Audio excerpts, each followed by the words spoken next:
everybody, this is Chris from kicksoncourt.com. Today we have a performance review on the Nike Zoom HyperRev. So with that being said, let's go ahead and get right into it. So the traction on the HyperRev is one of their best features. This area here I thought was going to cover you or contain you really well from a medial and lateral standpoint, but it also worked really well from a front to back standpoint, mostly probably because of how soft and pliable that rubber is. Great for indoor use, probably not the best situation outdoors. As far as this yellow strip here, this is actually part of the midsole. It's what they call Phyllite. The last time I used Phyllite on an indoor setting, it just wasn't the best performance. I was actually sliding around all over the place. This is the complete opposite of what happened this time. This time around, I was actually tripping over my own feet when I wasn't careful, and this stuff was just gripping to the floor like crazy. So traction overall, I thought was phenomenal. As far as cushion is concerned, we have full-length Nike Zoom. This is probably one of their best features. It's housed within this Phyllite midsole, which is a very lightweight style of Phylon. While you don't have the most responsive ride as far as the actual spring or bounce back from this, probably because the Phyllite's so soft, this is one of the smoothest transitional shoes I've ever worn. It makes the playing time, or your playing time while on court in these, just really fun and effortless. You don't feel really anything. You're just kind of going out there and getting down. As far as materials, basically we have this entire mesh upper. It's pretty weird. It's very unconventional for a basketball shoe. You have a few areas of fuse overlays. There's really no other fuse or structure underneath that upper though, which is really weird. So as you can see, it's like wearing a really nice fitting sock when you're playing basketball. As far as the durability of the materials, I'd probably only use these indoors, obviously because it's mesh. If anybody toe drags outside, this is just going to burn right through the materials and you're going to have a hole in your shoe. As far as the overall fit goes, because it's a one-piece sock with very little stretch, I thought that the fit was actually going to be their one major downfall when playing.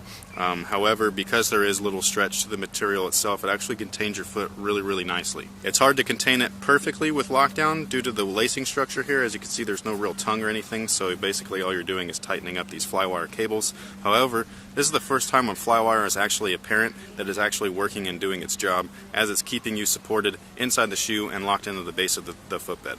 I didn't notice any medial or lateral slipping within the shoe. Like I said, I was perfectly contained, mostly due to the sock-like fit and the fly wire that is harnessing your foot and keeping it in the footbed.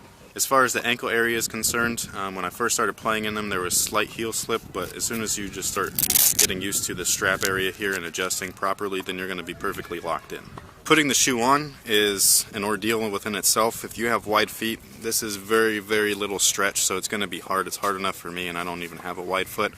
So what I ended up having to do is sit down and use these little grip pieces here, and then you hold them while you put your shoe on. So the overall fit and lockdown I think is really nice for what it's offering. It's definitely more of a natural type of fit. As far as a shoe is concerned, it's fairly minimal, and if you have weak ligaments or anything like that, this is probably not going to be your go-to option. As far as ventilation is concerned, as you can see, it's all mesh upper, so it's like wearing a second sock. So you're getting the most airflow that you can out of a shoe, probably that I've ever worn.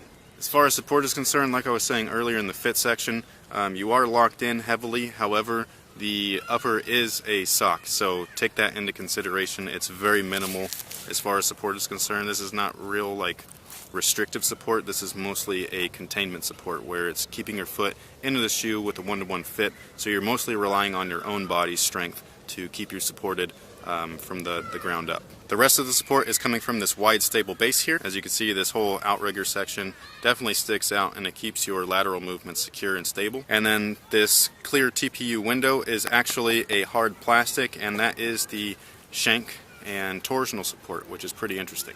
Alright guys, that pretty much takes care of everything for the Nike Zoom HyperRev performance review. In my opinion, one of Nike's better Nike basketball team models in quite some time. The implementation of full-length zoom is just amazing. The traction is awesome. The fit, surprisingly, is good and secure. And then the mesh upper, it didn't pose a problem as far as support, something that I was mostly concerned with. As far as longevity of the product, I mean, it's a mesh shoe. It's got a lot of soft rubber and foam and everything like that. So using them outdoors probably wouldn't be the best situation, but indoor usage, it's going to be a really fun shoe to play in. So you can grab these now over at finishline.com. If you have any other questions or need any other information, you can always go to my site, kicksoncourt.com. So thank you guys for watching. Thanks for all your support, and until next time, have a good one.